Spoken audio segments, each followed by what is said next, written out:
आज के टाइम में दुनिया में जितना फ़साद है, फ़साद से मतलब जो भी ख़राबियाँ हैं वो सिर्फ़ एक वजह से है, वो मुसलमान के हर मसलक में हो या कहीं भी हो, उसकी एक वजह है लोग इंसानियत से दूर हैं।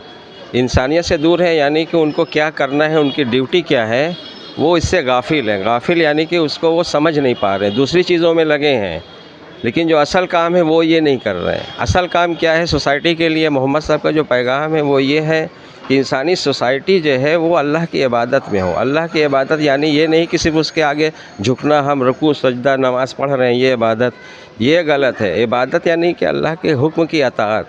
अल्लाह ने जो हुक्म दिया है, रसूल सल्लल्लाहु अलैहि वसल्लम ने बताया है, वो सबसे पहले वालिदैन के साथ यानी कि माँ बाप के साथ अच्छा सलूक बर्ताव करना।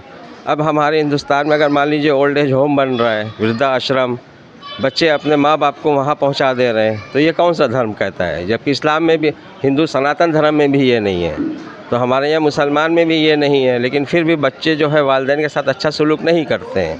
पड़ोसी है, पड़ोसी के बाद आपके यहाँ पड़ोस में कोई यतीम है, मिस्कीन है, भाई बहन है, सबसे ज़्यादा जोर दिया गया है कि एक बाप के मरने के बाद जायदाद में सिर्फ बेटे का नहीं, बेटी का भी हक होता है। ये रसूल सल्लल्लाहु अलैहि वसल्लम के पहले जितने लोग थे वो लोग बाप के मरने के बाद मीरास में बेटी को हक नहीं देते थे, तो क्या आज दे रहे हैं? आज मुसलमान में अक्सर लोग नहीं देते हैं बेटी को हक। सनातन धर्म में भी यही हाल है। तो मोहम्मद साहब का पैगाम पूरी इंसानियत के लिए है, ये किसी एक धर्म के लिए नहीं है, ये इंसान के लिए है। क्योंकि पैदा करने वाला एक है, जब एक पैदा करने वाला एक है तो उसका मैसेंजर जो आया है तो सब के लिए आया है।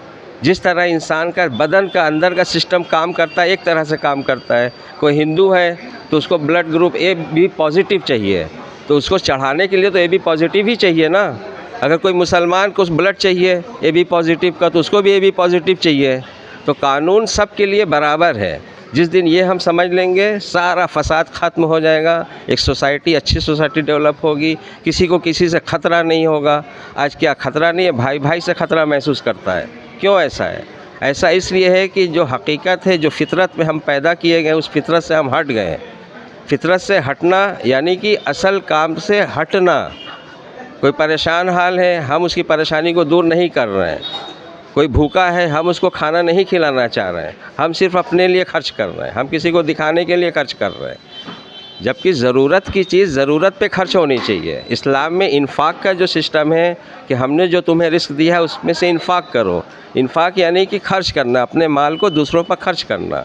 तो सबसे पहले हमारे करीब हमारे माँ बाप हैं, तो माँ बाप के ऊपर खर्च करना है, अपने परिवार के ऊपर खर्च करना है। हम एक परिवार का तसव्वुर करते हैं तो क्या करते हैं? अगर 4 भाई हैं तो एक भाई उसमें से बड़ा अगर अपने परिवार का तसव्वुर करता है तो अपने माँ बाप को जोड़ के करता है या छोड़ के करता है? वो अपने माँ बाप को छोड़ के, अपनी बीवी को, अपने बच्चों को सिर्फ अपना परिवार जानता है। इस्लाम, मोहम्मद साहब ने ये नहीं बताया है